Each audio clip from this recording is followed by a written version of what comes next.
Oi, pessoal, tudo bem? Hoje, então, a gente vai fazer a correção da lista de revisão para a prova bimestral de vocês, né? Então, vamos lá. Eu vou aqui compartilhar a lista. Aqui. Então, vamos lá. Uma lista bem simples, com exercícios que estão contemplando todos os assuntos que nós estudamos, que vão cair nessa prova bimestral, beleza? A primeira pergunta é o seguinte: veja as imagens a seguir e identifique os nomes e as semelhanças presentes entre os dois tipos de células existentes.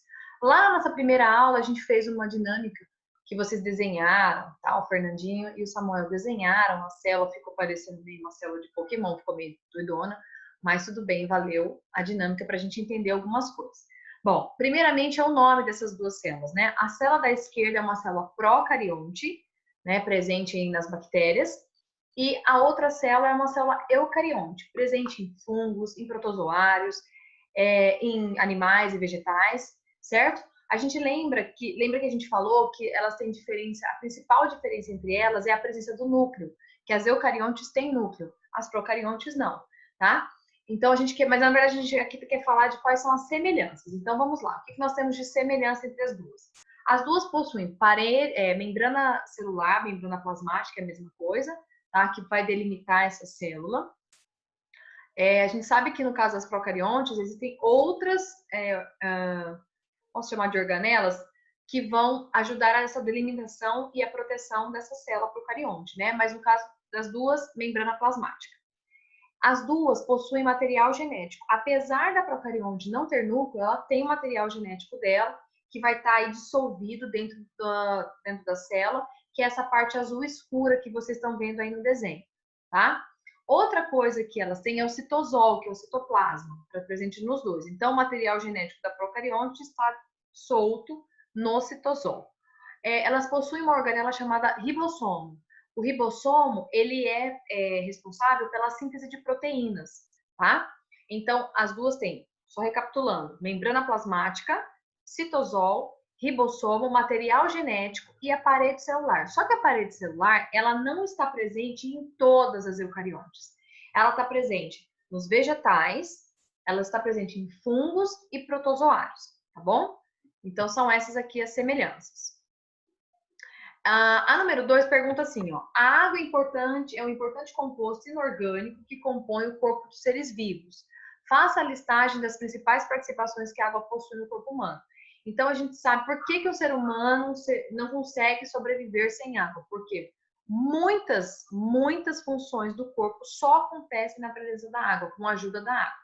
Por exemplo, a gente tem, então, que a água, ela compõe a parte do sangue, a parte líquida do sangue, certo?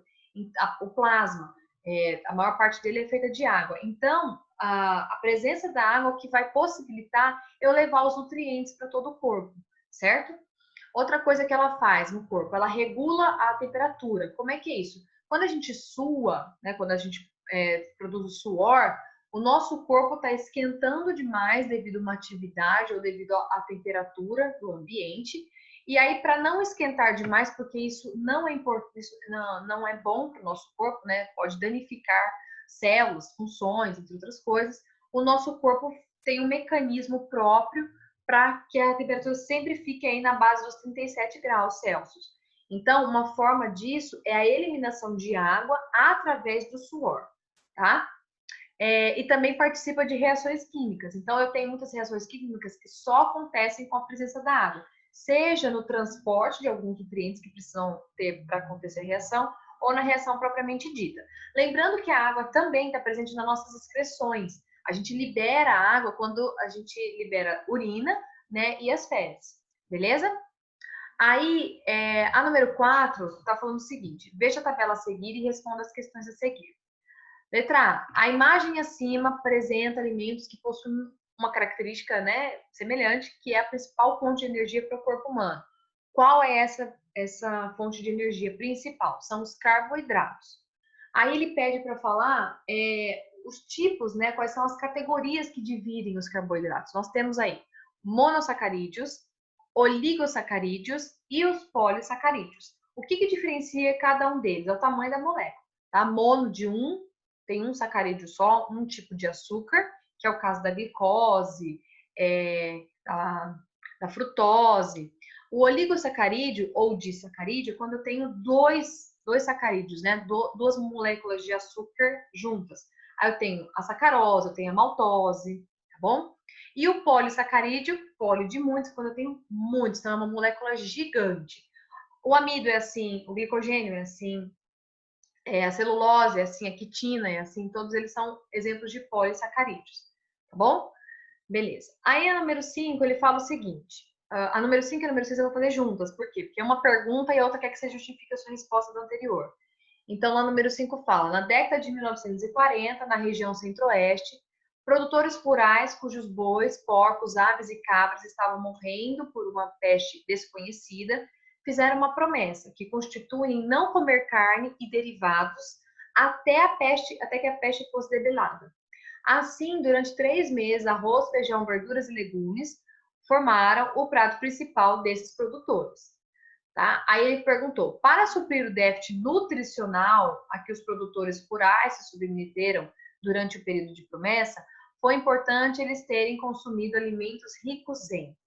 Só uma coisa, a gente sabe que a carne e os derivados, eles são ricos de proteínas, tá? As proteínas, elas são produzidas, elas são fabricadas no nosso organismo de duas formas. Mas independente da forma, eu preciso ter, então, aminoácidos para formar as proteínas. Só que eu tenho dois tipos de aminoácidos. Eu tenho os aminoácidos que são naturais, que o nosso corpo é capaz de produzir, e eu tenho os aminoácidos essenciais, que são aqueles aminoácidos que eu preciso adquirir através da alimentação, para daí conseguir produzir os tipos de proteínas, certo? Então, na letra A ele fala, vitaminas A e B, A e E? Não, porque as vitaminas não são produtoras de proteínas. Letra B, frutose e sacarose são fontes de energia, não de proteína. Aminoácidos naturais, não, os naturais são aqueles que o corpo já produz, então não precisa adquirir nada, tá? Letra D, aminoácidos essenciais é a correta. E a letra D, E, ácidos graxos saturados. Ácidos graxos são gorduras, que é fonte de energia também, beleza? Então, com isso aí a gente fez a 5 e a 6. Agora a 7. Sterna paradisi, também conhecida como andorinha do Ártico, é uma ave migratória que percorre aproximadamente 40 mil quilômetros a cada ano. A maior parte da energia requerida para uma ave realizar uma rota migratória de longa distância é armazenada sob a forma de. Então, quando a gente tem armazenamento de energia dentro do nosso corpo, seres humanos, animais, a gente tem o glicogênio. A gente tem gordura, mas a fonte da gordura não necessariamente é a liberação de energia, tá? Eu também tenho liberação de energia com gordura. As proteínas também liberam energia, mas não é o papel principal, tá? Os carboidratos, a gente não armazena carboidrato, tá bom? E aí, o ATP também não é uma substância que a gente armazena. O ATP é aquela energia que foi gerada para eu ter a energia em si, certo? É um tipo de energia que eu vou usar imediatamente. Eu não consigo armazenar ATP, tá bom? Bom, beleza. Agora, então, a gente vai terminar. Tá. Bom, pessoal, ficou faltando uma questão. Deixa eu ver aqui o número da questão aqui, ó. É a questão que fala dos sais minerais. A questão número 3, ó, tá falando assim, ó. Faça uma tabela. Peraí que eu esqueci de compartilhar, né? Só pra gente poder ver aqui, ó.